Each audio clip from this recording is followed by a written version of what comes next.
नमस्कार मंडळी, आज आपण शेंगदाण्याचे लाडू बनवूया। हे अर्धा किलो शेंगदाणे घेतलेत आणि अर्धा किलो गूळ घेतला आहे। गूळ आपण आवडीनुसार कमी जास्त करायचा। आपल्याला गोड पाहिजे असेल तर घेऊ शकता, नाही तर कमी पण घेतले तरी पण चालतात। नंतर आपण गॅसवरती कढई ठेवून मस्त मंद आचेवरती आपण शेंगदाणे व्यवस्थित भाजून घेतलेत आणि थंड झाल्यावरती त्याची साल काढली। साल काढायची की नाही ते आपल्यावरती, आपल्या आवडीनुसार काढू शकतो, असं नाही तर नाही काढले तरी पण चालतात।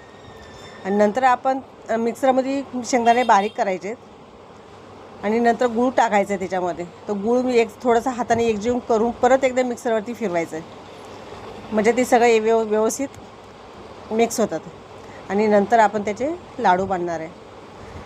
ही ऑर्डर जर कुणाला द्यायची असेल तर ही व्हिडिओ CSTवरून आहे, खाली मी नंबर देते, त्याच्यावर तुम्ही कॉन्टॅक्ट करू शकता।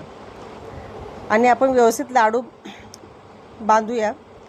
आणि हे लाडू 15 दिवस व्यवस्थित टिकतात, ते लगेच खराब होत नाही। आणि उपवासालाही चांगला, आणि उपवास नसला तरी पण आपण रोज सकाळी एक लाडू खाल्ला तरीही चालतो। हे बघा, आपण लाडू बांधून घेतो। व्यवस्थित असे लाडू बांधून झालेले आहेत। कुणाला ऑर्डर करायचे असेल तर ह्या नंबरवरती संपर्क साधा। थँक्यू।